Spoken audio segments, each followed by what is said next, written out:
Bonjour Christine. Bonjour. Et bonjour tout le monde. Je m'appelle Ioana Simay, je suis opératrice externe et étudiante à l'Académie Calogero-Greffasi. Et ma collègue Christine est support télépathe de la méthode Calogero-Greffasi. Aujourd'hui, nous participons au cycle investigatif numéro 252, le premier protocole. Le protocole que nous allons suivre est défini comme mixte. Il est composé de deux parties. La première partie est définie comme fixe et est composée de questions que nous ne pouvons ni modifier ni approfondir, tandis que la deuxième partie du protocole est définie comme une exploration libre. Christine ne connaît pas le sujet d'aujourd'hui afin d'éviter toute contamination de l'information. Et vous pouvez retrouver mes coordonnées dans la boîte de description en dessous de cette vidéo pour ceux qui souhaiteraient me contacter pour une session personnelle. Et on peut faire ensemble 3 respirations profondes.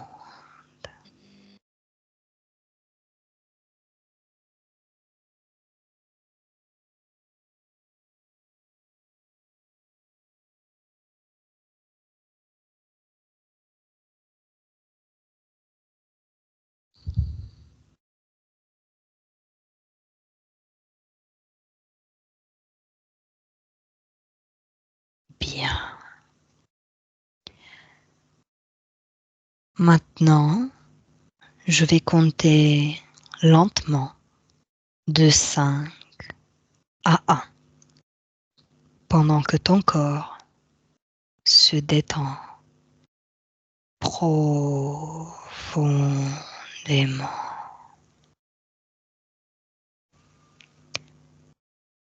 5.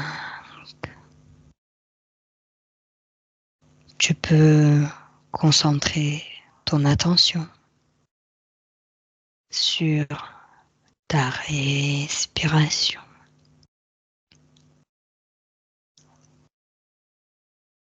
Tu sens l'air entrer et sortir par tes narines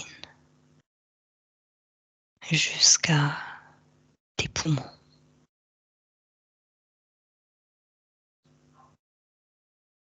Tu ressens tes poumons se remplir d'air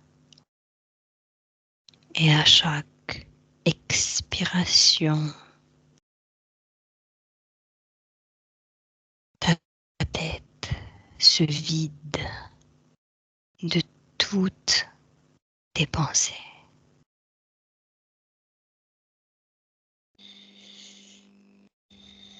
Calme. En ce moment, tout son ou mouvement que tu entends de l'extérieur te fera te détendre encore plus.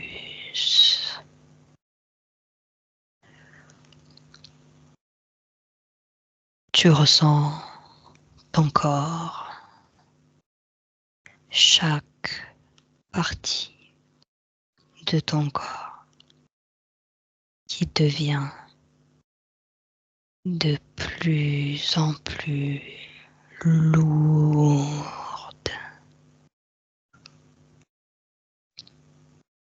Tu peux sentir les points de contact de ton corps avec ton lit.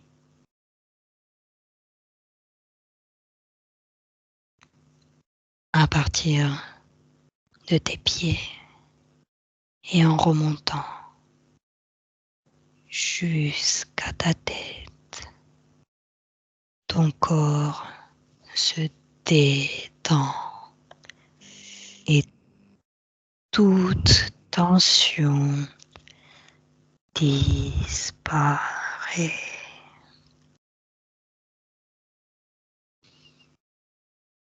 Trois. Tu continues de suivre ta respiration et d'approfondir cet état profond de détente.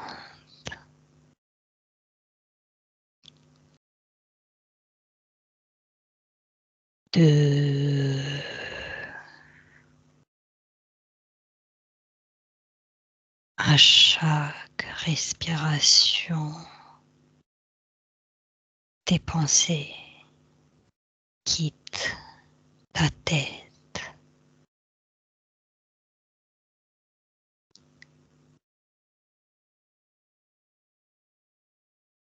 Pendant que ma voix te guide, Christine,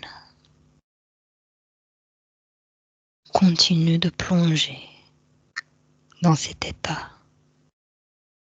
à ton propre rythme.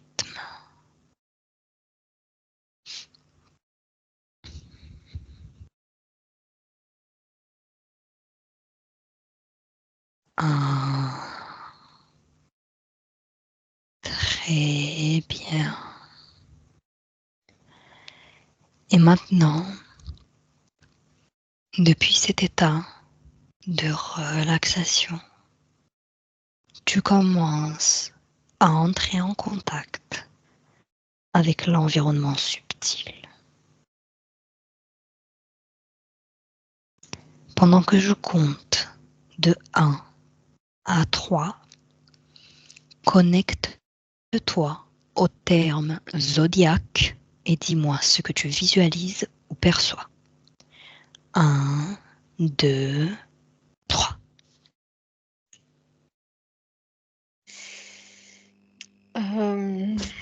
Je perçois des... Il y a le mot programmation qui vient.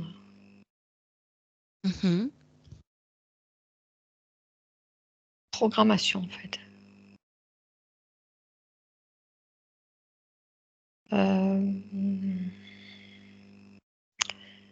Il y a les signes du zodiaque.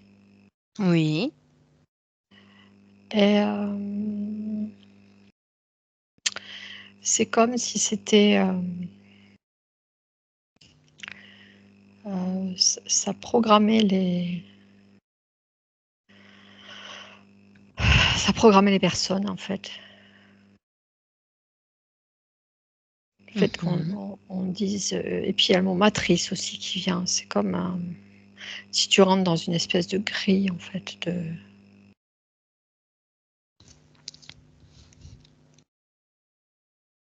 trucs tout faits. Enfin, ça programme les gens, en fait. Bien. Le zodiaque est décrit comme une étendue de la sphère céleste de rayons arbitraires sur la surface de laquelle sont projetées les étoiles. Quelles informations ésotériques peut-on recueillir à propos de cette description? Pour moi, c'est une manipulation. C'est ce que tu perçois? Oui. Je perçois une grande manipulation, en fait. C'est un moyen de manipuler, de contrôler, en fait. Oui, manipulation, en fait, surtout. C'est comme si tu faisais rentrer les personnes dans des cases et du coup, en les faisant rentrer dans des cases prédéfinies, avec ces signes, tu les programmes, en fait, tu manipules un peu leur inconscient. Observe la naissance du zodiaque et la raison de sa création.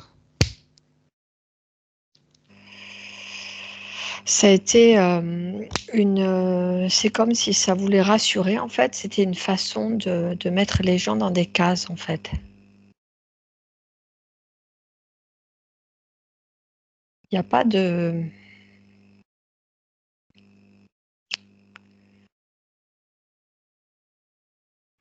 ésotériquement, enfin, ce que je ressens, c'est que il n'y a pas de logique derrière tout ça, là, en fait.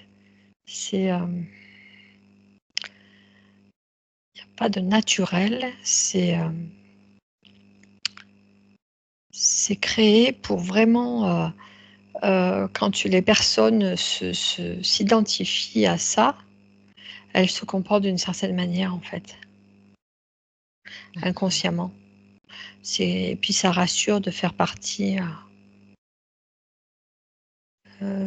ça rassure par rapport à quand on n'arrive pas à comprendre son caractère, et ça rassure et ça contrôle aussi les gens, en fait.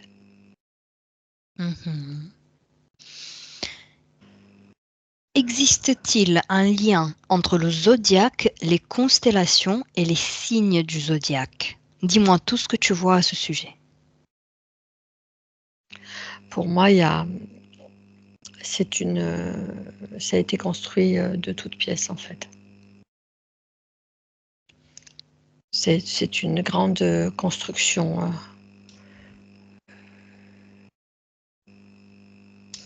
On a vu des constellations et on a créé tout un système pour que les gens s'identifient à ça, en fait. C'est une construction. Tu perçois autre chose?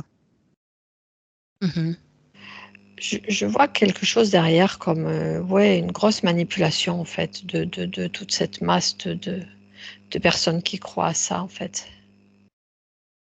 Et la naissance aussi, c'est la manipulation de personnes pour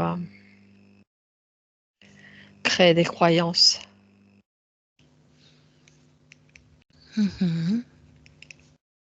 Tu perçois autre chose? Non. Bien. Pourquoi la ceinture zodiacale est-elle divisée en 12 secteurs?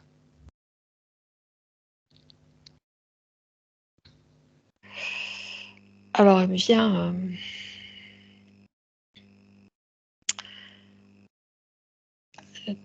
Pour moi, tout est lié à d'anciennes croyances aussi, qui sont les croyances, qui sont des croyances hébraïques et de la Kabbale aussi. Il y a toute une espèce d'environnement derrière, un peu occulte, parce qu'il y avait les 12 tribus d'Israël. Et j'ai l'impression que la section en 12, c'est associé à ça aussi, à ces croyances occultes kabbalistes, des kabbalistes. Je vois des personnes derrière qui étaient dans ces mouvances de la Kabbale, en fait. L'alchimie aussi. Et 12, c'était des choses qui étaient déjà existantes dans les textes bibliques, en fait, et donc ils ont repris ça, en fait. Parce qu'ils se sont appuyés aussi sur les 12 tribus d'Israël qui avaient des caractères aussi particuliers.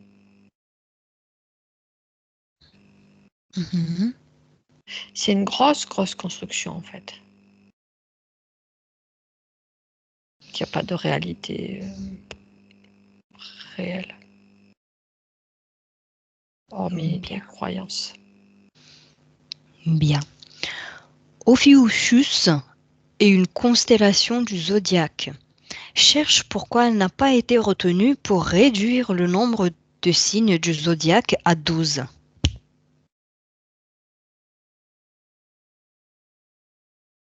Ce qui me revient toujours, c'est cette histoire, hein, c'est de ne pas coller à la réalité des constellations, mais plutôt de construire quelque chose qui collait à des textes anciens, en fait, à des croyances anciennes occultes.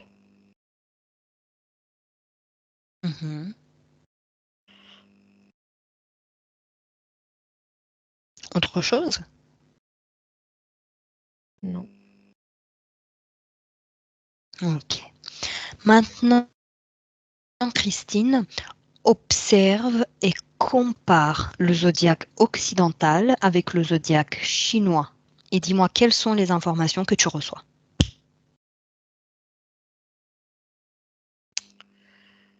Il y a des correspondances aussi.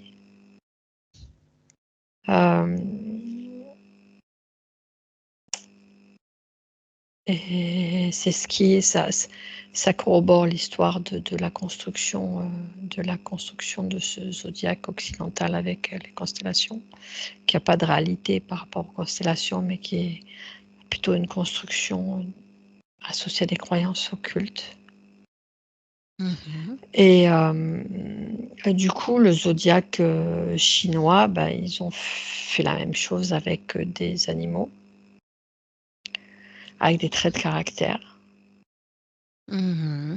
Et c'est aussi...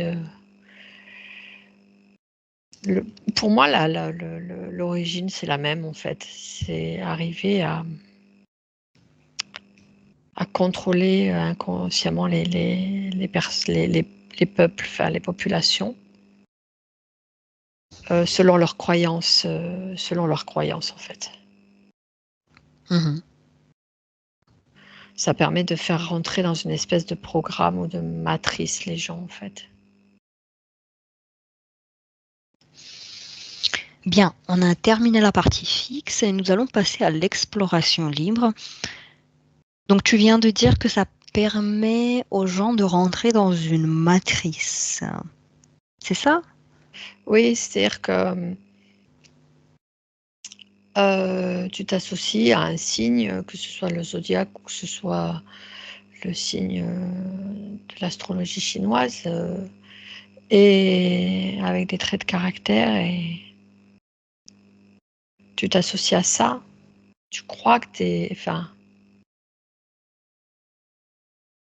inconsciemment,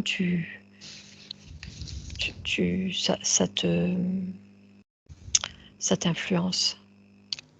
Observe une personne qui s'associe au signe du zodiaque et dis-moi comment ça influence sur un plan ésotérique d'abord. Il y a des choses derrière, en fait, derrière cette croyance, elles se font interférer. Et sur un plan physique, qu'est-ce que tu perçois? S'il y a quelque chose.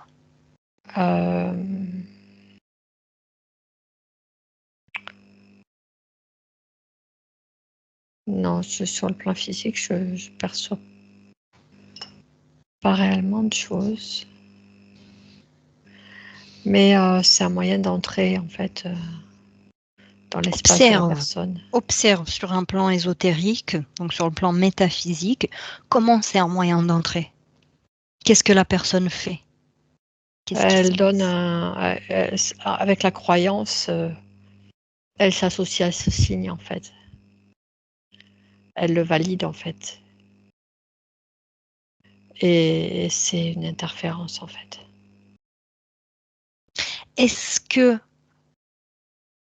derrière chaque signe, il y a une interférence différente ou c'est une même interférence pour tous les signes? J'ai l'impression que c'est différent pour des groupes de signes, en fait. Des groupes de signes? Dis-moi en plus. J'ai l'impression qu'il y en a certains qui sont contrôlés l'interférence, elle est plutôt insectoïde. Pour lesquels, qu'est-ce que tu perçois? Pour tout ce qui est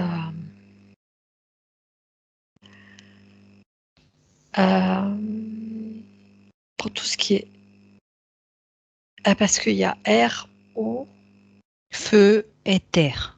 feu et terre. Et air et eau, j'ai l'impression que c'est plus insectoïde. Terre, j'ai l'impression que c'est plus insectoïde, c'est plus sauterelle ou terre, c'est plus araignée, et feu, j'ai l'impression que c'est plus reptilien, dragon, des choses comme ça. Ok, alors prenons les signes d'air et d'eau. Donc derrière, il y a combien d'insectoïdes?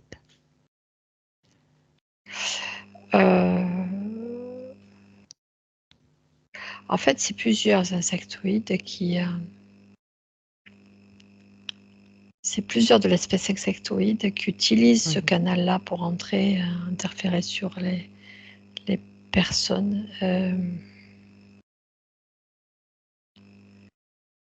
J'ai l'impression qu'il y a une personne, un interférent en fait.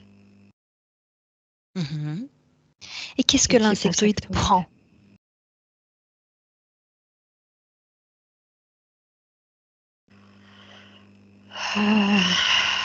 Qu'est-ce qu'il prend de ces personnes croyantes en leurs signes, en la description de leurs signes?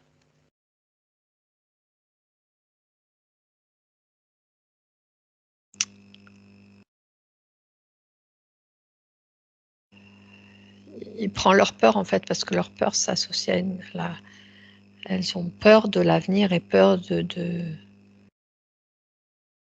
et cette croyance, ça les fait.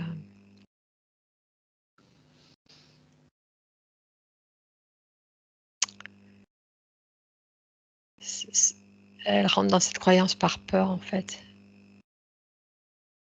Par peur de quoi? Rentre dans cette émotion, rentre Christine dans cette peur. Par Et peur dis-moi où ça t'emmène. de leur avenir.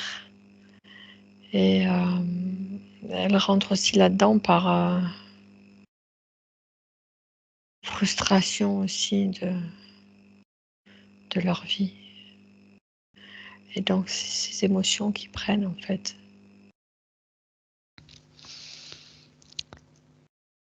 Pourquoi ces personnes auraient peur de l'avenir? Parce qu'elles sont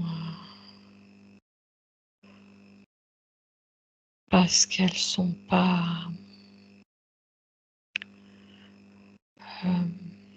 En fait, je veux comprendre le lien avec les personnes qui croient en ces signes et la peur de l'avenir qui permet aux interférences de passer. Quel est le lien? C'est leur vie en fait, c'est leur manque d'assurance en elles en fait. C'est le manque d'autonomie en fait. Elles ont. C'est comme quand on croit en une autorité supérieure, qu'on dit Dieu ou quoi, qu'on les invoque pour. C'est pas pour moi. Enfin, quelque part, c'est pareil. Bien. Ok. T'as mentionné plutôt que les signes du zodiaque sont différents et coupés par rapport aux constellations qui existent. Oui. Mais les constellations sont là. Oui, les constellations sont là, mais il n'y a rien à voir avec les signes du zodiaque, les caractères et tout ça. C'est un support comme pour l'astrologie chinoise. Les animaux sont là. Oui. Mais on utilise quelque chose pour faire passer une croyance en fait. Bien. Parce qu'en plus, ces constellations, elles ont été appelées comme ça. Mais ça aussi, c'est une construction en fait.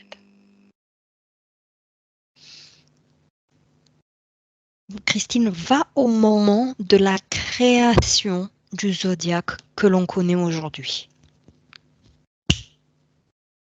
Dis-moi comment ça s'est fait. Qui est présent? Qu'est-ce qui est présent? Je vois des gens en toge en fait. Oui. Combien y a-t-il de personnes? Je vois des gens en toge et je vois des gens en toge blanche et les autres habillés en noir, avec des grandes barbes. Et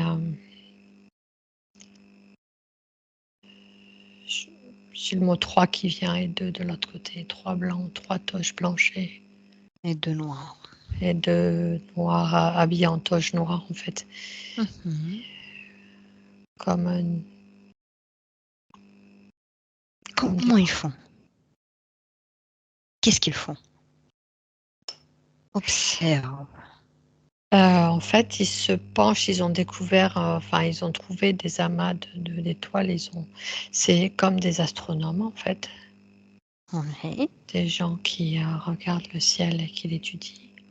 Mhm. Et donc, ils ont trouvé des amas d'étoiles et les ont reliés. Et je sais pas, il y en a un qui a l'impression d'avoir découvert quelque chose, une idée lumineuse. Observe cette découverte. Observe, rapproche-toi et observe. Qu'est-ce qu'il a découvert? Il a découvert que ça, il pouvait le relier à ces 12 tribus, là, en fait. Il a l'impression d'avoir découvert que on pouvait mettre les gens dans ces 12 cases comme les 12 tribus. Ouais, il y a une histoire avec les 12 tribus d'Israël. C'est comme il disait, ah, mais c'est universel. C'est-à-dire? Ces 12 tribus d'Israël, c'était lié à la Kabbale et aux Juifs. Et là, il a l'impression de dire, ah, ben, c'est universel. Et du coup, ça, avec les constellations, ça devient universel. C'est toute croyance. C'est hors religion, en fait. C'est une autre croyance. Et ça devient plus rassurant parce que pragmatique, parce que relié à des observations dans le ciel, en fait. Mais ça, ils l'ont décrété, c'est complètement arbitraire, en fait. De dire que tel amas d'étoiles, c'est le Verseau, l'autre c'est le D'accord. Poisson. C'est complètement arbitraire, mais ça permet d'avoir quelque chose qui était connu de peu de personnes, de devenir plus universel et cru par plus de gens. T'es en quelle année à cette création, à cette découverte? C'est il y a très longtemps, très très très longtemps. C'est Est-ce que romain ou grec ou c'est à l'époque de la découverte des étoiles, en fait, de la dénomination des étoiles, en fait. Donc depuis le début. Ok. Ouais, quasiment. Pas très loin après le début. Bien.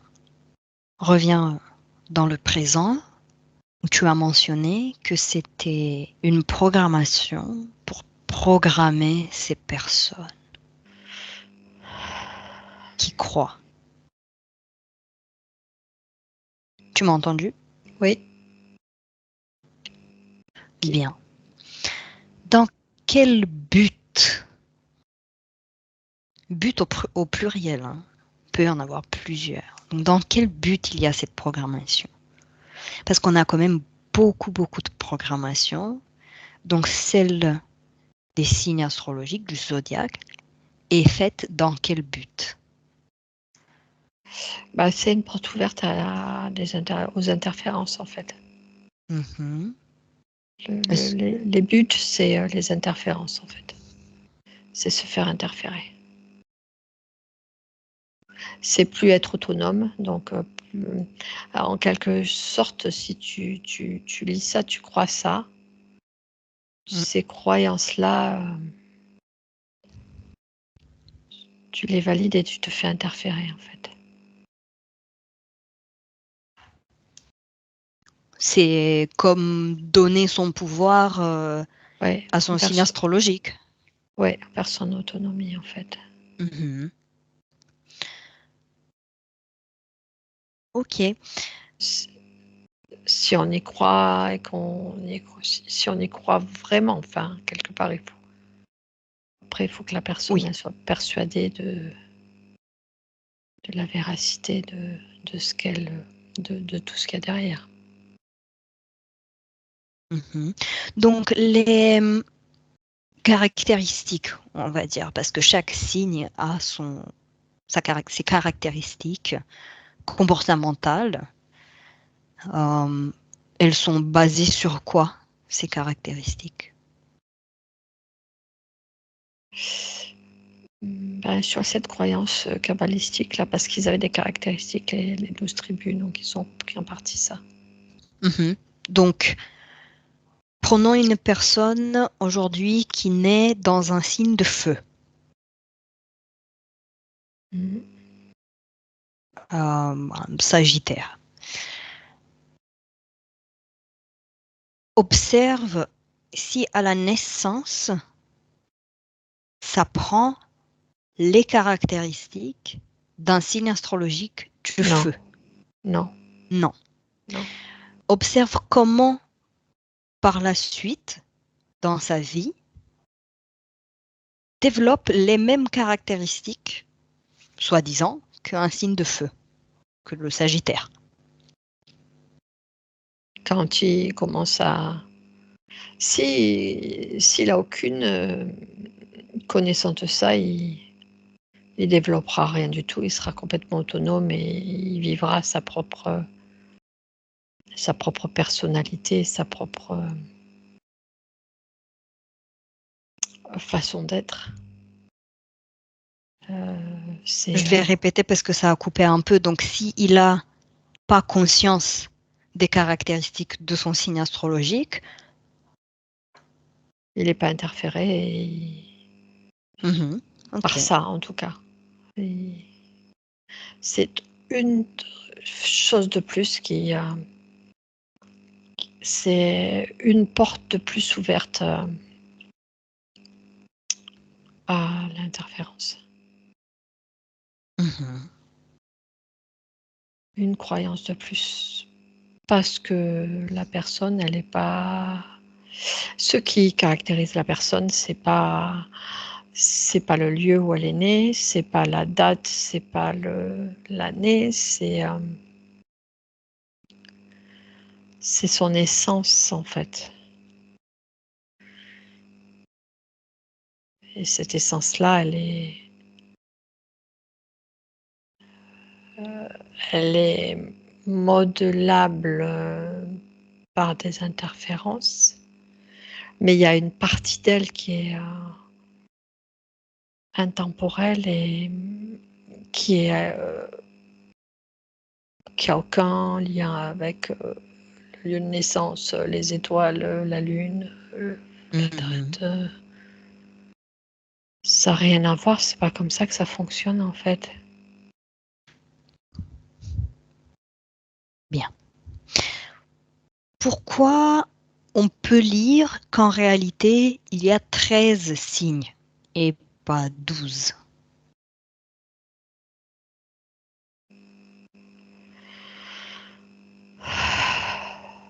Qu'est-ce que tu perçois par rapport à ça?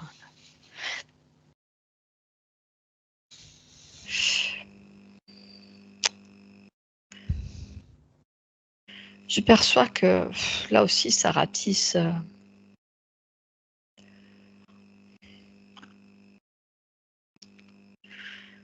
Ça, ça ratisse des gens qui croient être dans un secret particulier d'une connaissance particulière, mais très spécifique qu'à certains. Et ça remet encore une couche de plus dans ce système d'interférence et de croyance, avec en plus une espèce d'ego.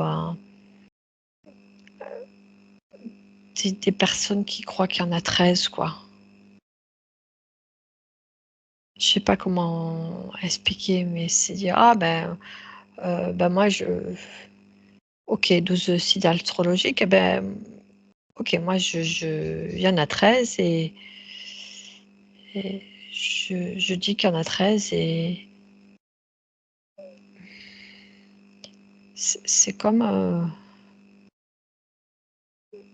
des gens qui se... Il y a une notion de... Alors, pouvoir, c'est pas le bon terme, mais qui s'assigne une connaissance ou un rôle au-dessus des autres. Ah ben tiens, vous en percevez 12, et ben moi, je dis qu'il y en a 13. Et tous ceux qui vont croire aux 13, eh ben voilà, c'est une croyance de plus avec... Ça aussi, ça ouvre des portes, je suppose. Oui, tout ça, c'est Ouais. vraiment pour moi de l'élucubration. Alors, c'est pas le bon terme parce que c'est désobligeant ce que je dis. C'est pas des interprétations intellectuelles et des croyances qui ouvrent des portes pour des interférences, mais qui sont manipulées en fait. C'est pas libre de... C'est comme quand on croit à une religion, quand on croit à la Kabbale, quand on croit au guide, à toutes ces choses-là, qu'on on met son pouvoir entre les mains de quelque chose. Eh ben là, c'est pareil. J'ai l'impression. C'est que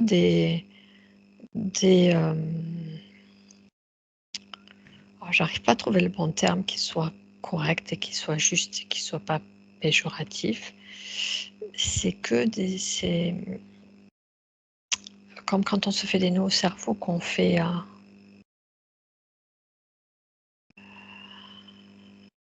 des raisonnements, mais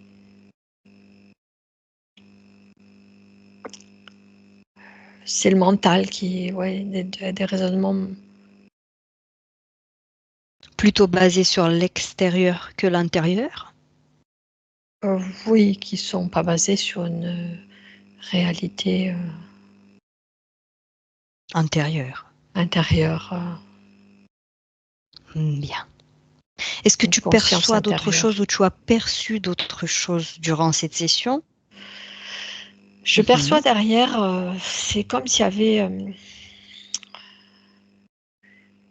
un espèce de mur noir derrière tout ça, là, et j'arrive pas à le transpercer, en fait. Je sais pas trop ce qu'il y a derrière.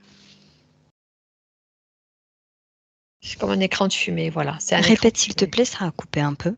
C'est comme c'est un écran de fumée, en fait, tout ça. Derrière quoi? Où ça? Tout ce qui est astrologie, que ce soit occidental, les 12 signes, 13 signes, la Kabbale, et les... Prends la fréquence de cette fumée. Prends la C'est un fréquence. écran de fumée. Et derrière,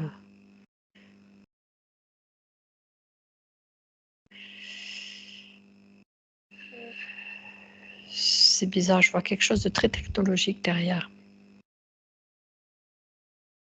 Donc les 12 signes, je vois chaque fois en fonction du type des insectoïdes ou des dragons ou des araignées.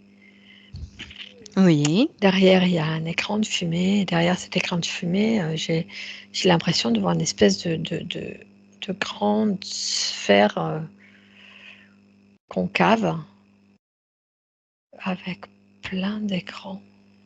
C'est comme s'il y avait une grosse technologie derrière. Qu'est-ce que tu vois sur ces écrans? Plein de personnes en fait. Et comme des robots aux manettes. Qui sont ces robots? Qui est aux manettes? Des espèces de robots qui regardent tout ça là. C'est comme s'ils avaient un joystick là. Ils activent tout ça là. Tous ces écrans. Alors, dans quel but ces robots surveillent ces personnes? C'est de la communication, en fait. C'est de la prise d'information. Et Ok. oui, c'est la prise d'information. Quelle information ils prennent?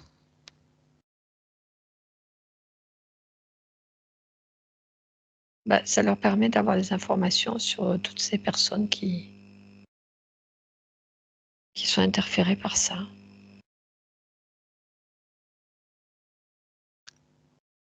Alors, est-ce que tu peux juste bouger un petit peu parce que tu es complètement disparu? Sans sortir de ton état. Voilà, c'est parfait. Est-ce que ces robots prennent des informations d'autres choses à part le zodiaque? Oui, ben oui. Alors, sur quoi? Sur l'état des populations et l'état de ce qui se passe un peu partout. Toi, tu vois ces écrans? Ben, je vois plein de petites images. C'est comme s'il y avait des films qui défilaient. Donc, Mhm. Cherche un tableau de bord.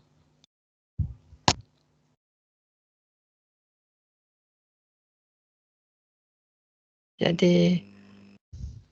Il n'y a que des films qui défilent, en fait. Des films de personnes. Mm.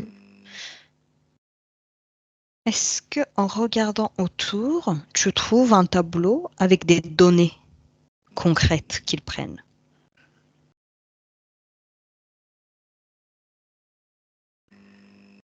Non, je vois derrière ce grand écran fait de plein de petits écrans. Ça donne le tournis quand même. Mhm. C'est compliqué d'aller là-dedans. Là. Élève tes fréquences, prends une grande inspiration. Tu es Euh, là-bas en tant qu'observatrice. Tu ne t'impliques pas, Christine. Tu observes juste. parce qu'en fait, j'ai pas l'impression qu'ils aient envie que je sois là, quoi.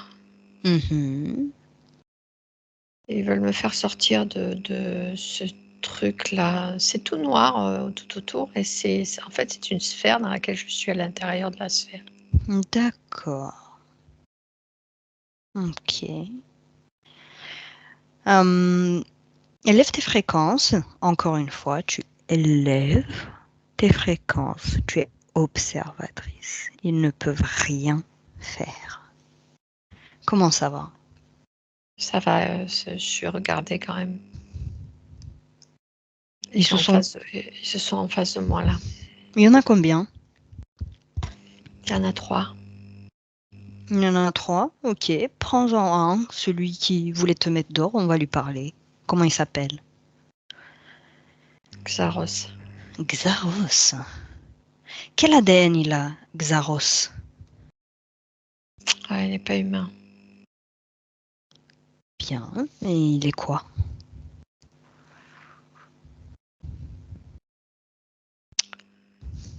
Il est extraterrestre en fait.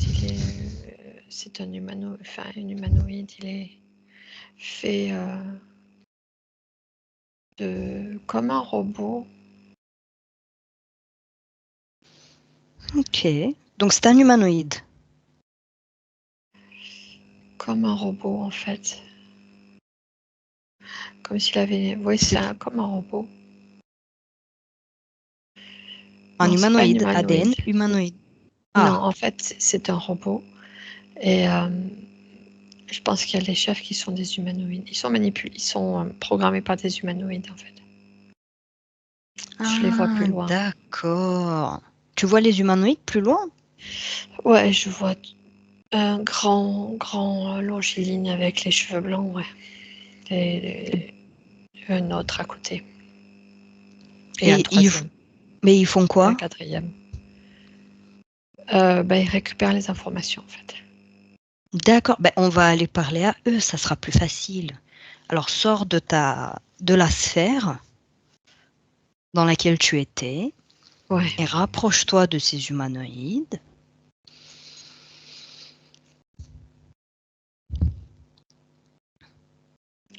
Ça y est. Il est très, très grand, le chef, là, devant. Et il y en a des un peu plus petits derrière. Tu te fais grande à sa hauteur. C'est bon? Mm. T'es à sa hauteur? Mm. Comment il s'appelle? Sidos. Sidos? Sidos. Sidos. Bien. Est-ce qu'il est d'accord, Sidos, pour répondre à quelques questions? Il me dit non, Pourquoi? parce qu'il n'a pas envie de raconter ce qu'il fait. Pourquoi il n'a pas envie? Parce que ça ne nous regarde pas. Mais pourquoi ça ne nous regarde pas?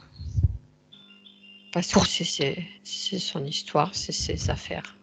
Bah, pourtant, on est là et puis on voit ce qu'il fait et ça nous concerne finalement. Dis-lui que ça nous concerne. Ouais, mais il veut pas nous dire. Lui, il est quel signe du zodiaque? Il est quel signe astro? Sidos. Demande-lui. Il est poisson. Donc lui aussi, il a un signe. Il est de l'eau, en fait. Oui. Ok. Et pourquoi ça ne nous regarde pas alors qu'on est concerné?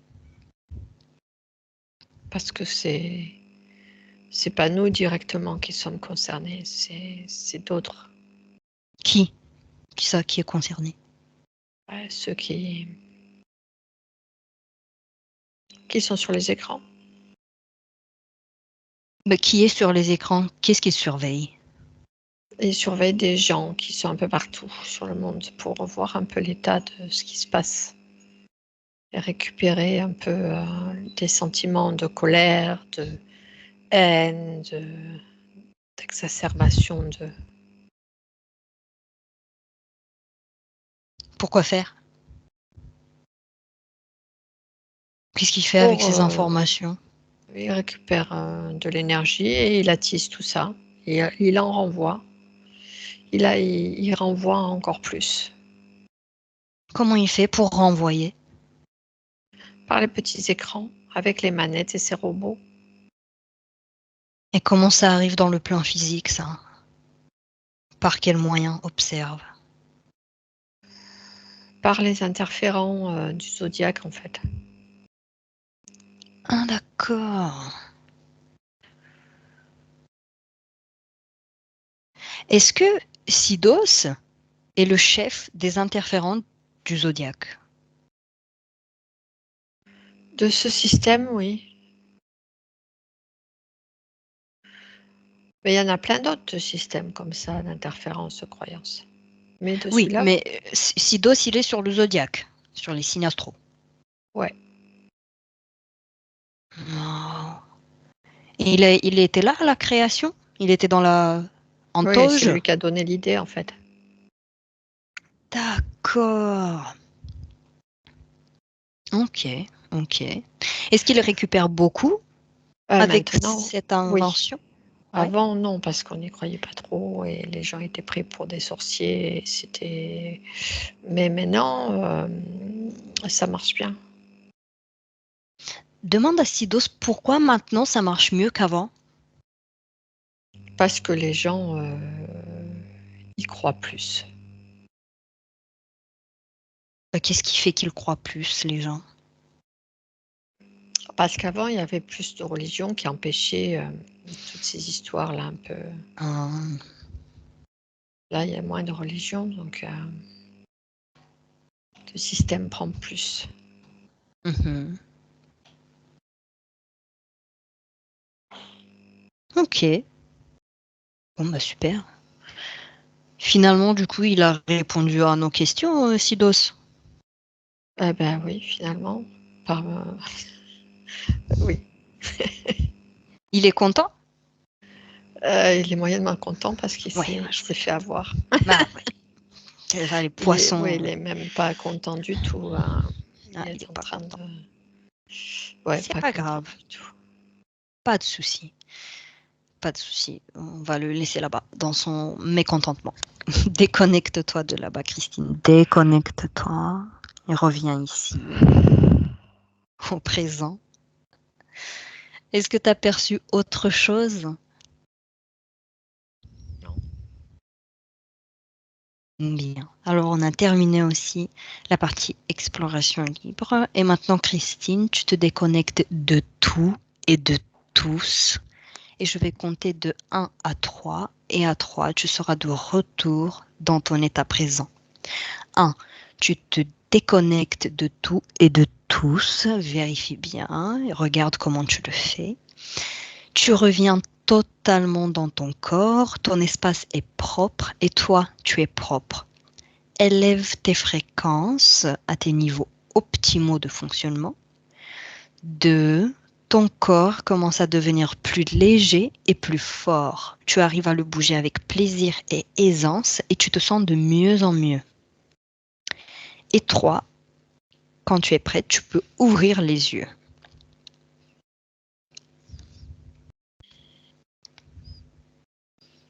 Bien. Merci beaucoup, Christine. Merci beaucoup tout le monde. Merci à tous d'avoir regardé. Bonne soirée tout le monde et à très bientôt. Bonsoir. Benvenuto a questo nuovo video di Disclosures. Oggi parliamo della cosiddetta sessione di ipnosi investigativa. In realtà non esiste una sessione di ipnosi investigativa. Non che non si possa fare investigazione di ipnosi, però è che non esiste una sola sessione di ipnosi per dire si è fatta investigazione, per prendere quell'informazione come buona. Perché? Sappiamo intanto che l'informazione che arriva in ipnosi è molto contaminata, la percentuale di inquinamento dell'informazione è altissima.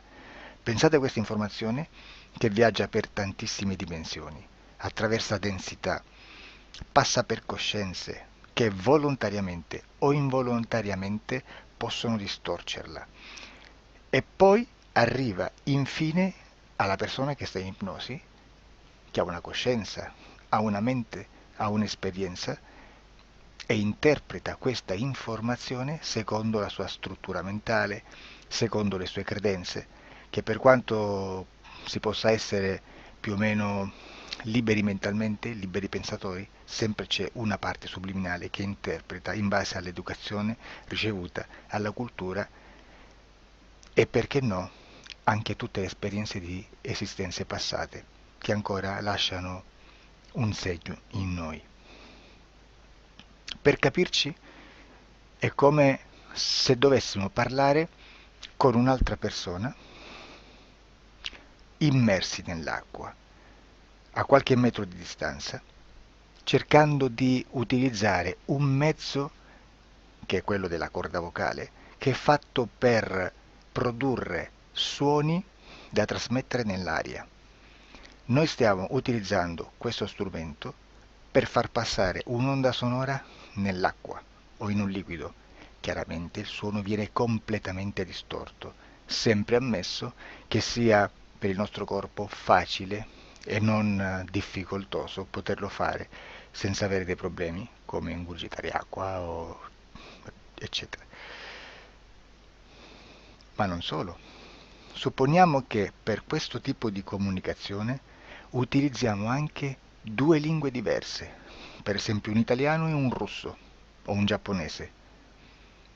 Per quanto possiamo anche interpretare il labiale, non possiamo capire quello che ci sta dicendo, perché la lingua è diversa. La lingua, diciamo, da dove parte l'informazione a dove arriva è completamente diversa, il codice, il linguaggio è diverso. Ma possiamo anche cercare di capirci attraverso i gesti, attraverso le espressioni facciali. Per quanto sia ipoteticamente facile poterlo fare sott'acqua, però non dobbiamo dimenticare che l'acqua non è l'aria e può distorcere l'immagine, ma non solo. Dobbiamo anche pensare che l'altra persona, che parla un'altra lingua, che viene da un'altra cultura, potrebbe interpretare i segnali che noi interpretiamo come X in Y. Per noi un sì è abbassare la testa dall'alto verso il basso, per esempio, sì, e il no da sinistra verso destra, no. In alcuni paesi orientali, come le Filippine credo o qualcun altro, utilizzano esattamente gli stessi segni, ma al contrario. No, sì. Immaginate due persone di queste due culture che stanno cercando di comunicare in maniera così difficoltosa e alla fine non gli rimane altro che interpretare il linguaggio corporale. Sì, che per l'altro invece no. Cosa voglio dire con questo esempio estremo? Che l'informazione da dove parte a dove arriva viene completamente deformata. Non sappiamo esattamente quale percentuale perché ogni situazione è a sé stante, però la percentuale di inquinamento, di distorsione, di contaminazione di questa informazione è assolutamente alto.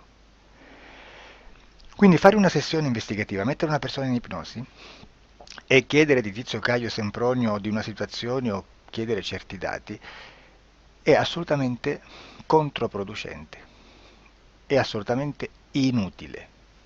Quindi vi chiederete cosa fate allora voi quando fate ipnosi, quando fate delle domande, quando cercate delle risposte e con queste informazioni che vi arrivano lavorate sulla situazione esoterica del cliente. Beh, non facciamo altro che recuperare questa informazione solamente per arrivare al problema del cliente e poi lavorarci. Quindi il valore dell'informazione non è quello di un'istruzione, quello di memorizzare dei dati e di prenderli per buoni, ma è un veicolo di movimento, di trasporto verso la causa del problema per poi lavorarci. Quindi lo scopo di questo tipo di informazione che si prende dalla singola sessione è completamente un altro. Come si fa quindi? Investigazione in ipnosi. Il lavoro non è semplice, il lavoro è lungo, difficoltoso, stancante. È necessario farlo anche in squadra perché bisogna moltiplicare il numero di sessioni da fare e una sola persona potrebbe farlo soltanto in un tempo estremamente largo. Noi abbiamo delle informazioni che prendiamo ormai per buone, ci lavoriamo, danno dei risultati e quindi per noi sono buone. E come abbiamo fatto ad avere queste informazioni? Per esempio, come facciamo a sapere che un extraterrestre chiamato il cosiddetto grigio è più o meno alto X, poi ci sono magari quelli anche un po' più alti, ma hanno un corpo strano, hanno una pelle grigio-verde, hanno degli occhi grandi a mandorla, neri, senza una pupilla visibile, non hanno quasi bocca né naso né orecchie, hanno soltanto delle fessure, non hanno organi genitali, hanno degli arti molto più lunghi rispetto alla proporzione che potrebbe avere il corpo umano e di solito hanno meno dita delle 5 del corpo umano, eccetera, eccetera, eccetera. O se no prendiamo un altro tipo di essere che possiamo incontrare in ipnosi, come facciamo a dire che hanno delle somiglianze con i rettili, gli animali rettili terrestri o gli invertebrati, gli insetti terrestri? Perché? Perché siamo sicuri di questa informazione e ci lavoriamo e quando ci arriva la prendiamo già per buona, nonostante sia anch'essa contaminata. Perché queste informazioni sono arrivate da tantissime sessioni, fatte da tantissime persone, con tantissime altre persone sotto ipnosi e che nel contesto di tutto il lavoro gli uni non sapevano degli altri. Questo dato può essere più o meno rilevante, sempre c'è contaminazione e quindi possiamo prendere per buono anche un gruppo di lavoro dove l'uno possa sapere dell'altro. Ci potrebbe essere una contaminazione del contesto di quel gruppo di lavoro, ma si aggiunge semplicemente una piccola percentuale di questa contaminazione a già la grande che esiste. Non è così impossibile lavorarci. Da tutte queste sessioni, da questo grande numero di sessioni, migliaia, diciamo migliaia, noi prendiamo solamente quell'informazione che è uguale a tutte, che è in comune a tutte, o a quasi, perché magari qualcuna ci potrebbe essere niente in comune per una fortissima contaminazione, perché no? Ma dobbiamo prendere una stragrande maggioranza, proporzionalmente abnorme rispetto a quello che potrebbe essere un minimo di scartabile, e lì possiamo prendere per buona questa informazione. Quindi se noi su 10.000 persone diverse, con operatori anche diversi, in cui in ogni sessione vediamo un essere che più o meno ha le stesse caratteristiche del grigio o dell'insettoide, a forma di mantide religiosa, o il rettile a forma di lucertola, per esempio, di serpente o di quello che sia, o se vediamo il pianeta Marte più o meno di colore rosso, o se vediamo dei sotterranei eterici, non fisici, nel sottosuolo terrestre, soprattutto sotto le grandi città, dove c'è concentrato molto potere, molta energia di questo tipo, e che più ne hai più ne metta.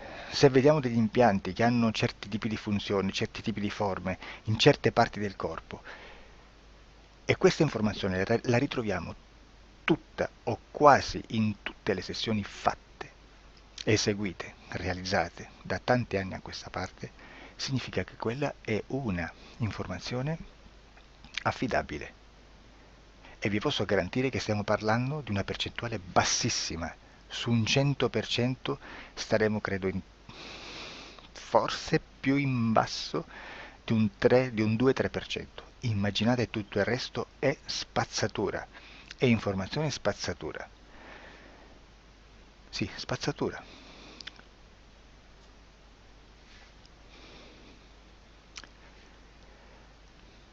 C'è anche un'altra cosa da dire.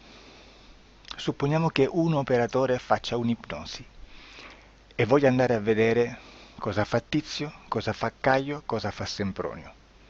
Arrivano delle informazioni e si dice che Tizio è biondo, Caio è zoppo e Sempronio è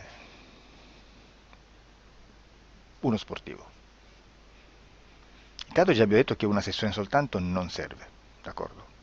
Ma poi c'è da dire che una coscienza, un essere, in ambiente subliminale, la sua parte subliminale potrebbe non dare autorizzazione a questa fuoriuscita di informazioni.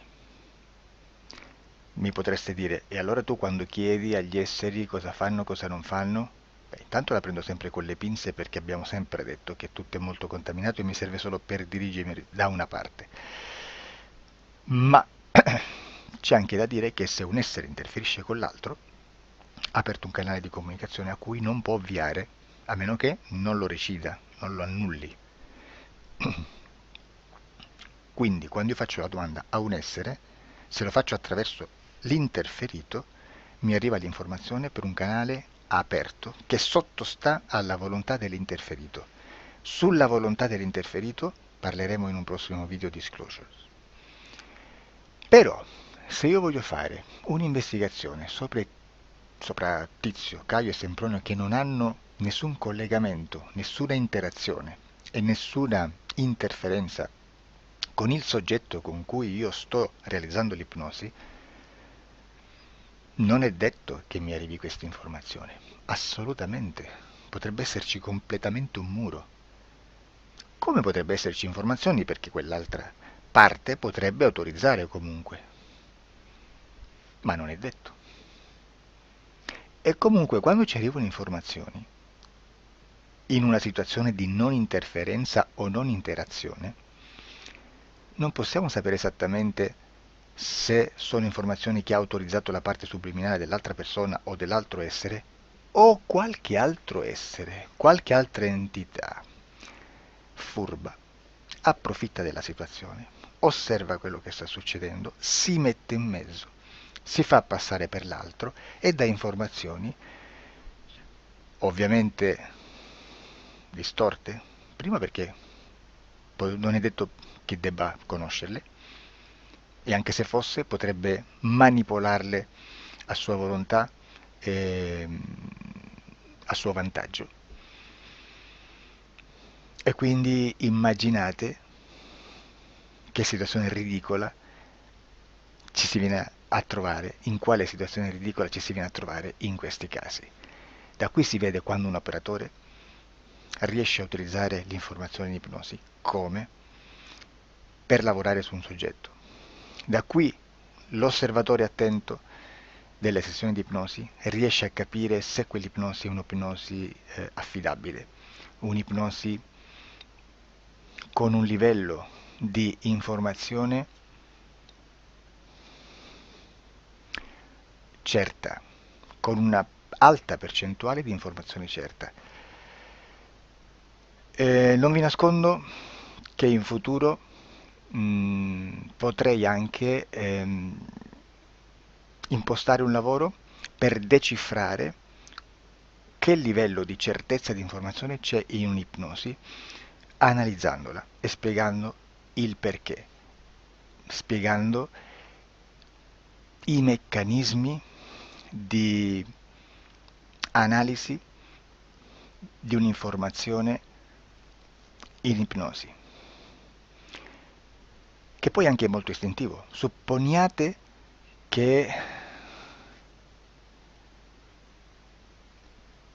che dobbiamo cercare un'informazione su internet, per esempio un fatto di cronaca. Voi preferite mettervi su un sito ufficiale? A caso. L'ANSA in Italia, ADN Kronos, qualche telegiornale che per quanto possano manipolare l'informazione ad alti livelli, comunque possiamo dare affidabile la fonte dell'informazione che viene trasmessa. Non possono trasmettere una bufala sicuramente. Verrà sicuramente manipolata ad altri livelli. Ne parleremo in altri video, ma a livello base la fonte è certa. Sicuramente non andrete a cercare questa informazione sul primo sito, il primo blog che vi passa davanti e magari ha 4 followers.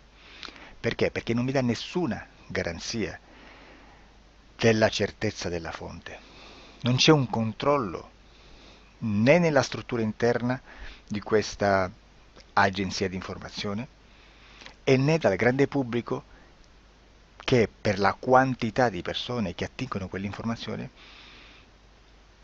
si può dedurre se l'informazione è certa o meno, perché è un'informazione che passa in un pubblico così vasto che se ci dovesse essere una distorsione con la realtà è molto probabile che venga fuori.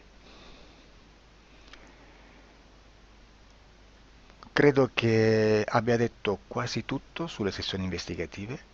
Prima di chiudere aggiungo che proprio per questo stiamo conducendo dei cicli di investigazione in ipnosi regressiva che comprendono tante sessioni con persone diverse, con una buona o eccellente suscettibilità ipnotica sicuramente, per poter indagare su spazi ristretti su alcuni temi. Perché dico spazi ristretti? Perché se andiamo a prendere eventi grandi nel tempo, nello spazio, storici, parlare di qualcosa di molto generico implica una quantità di sessioni abnorme.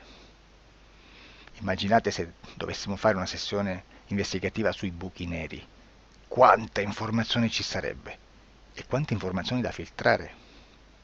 Sarebbe quasi impossibile farlo in questa maniera. Ma se noi riduciamo lo spazio di investigazione, se noi prendiamo per esempio, investighiamo sulla pedofilia nella Chiesa Cattolica, ecco, se già restringiamo il campo d'azione è molto più facile che possiamo attingere informazioni affidabili, presuntamente affidabili, con un numero di sessioni sicuramente alte, ma ridotte rispetto ad altri tipi di sessioni molto più generiche, su temi molto più generici. Quindi per fare anche delle investigazioni su temi molto generici bisogna suddividerli in temi, in dettagli, per poi alla fine, quando tutta l'informazione è stata filtrata ed è stata dedotta l'informazione comune, si possono mettere insieme per cominciare a costruire il quadro, mettere insieme tutti i puzzles. Questo è il vero senso dell'informazione in ipnosi, quando si fa ipnosi investigativa. La sessione per risolvere una problematica, un problema, con una presunta origine esoterica di un cliente, di una persona, è un'altra cosa, sono altri metodi, altre tecniche e l'informazione si usa in un'altra maniera, ha un altro scopo. Grazie, ci vediamo al prossimo video. Disclosure. Ciao.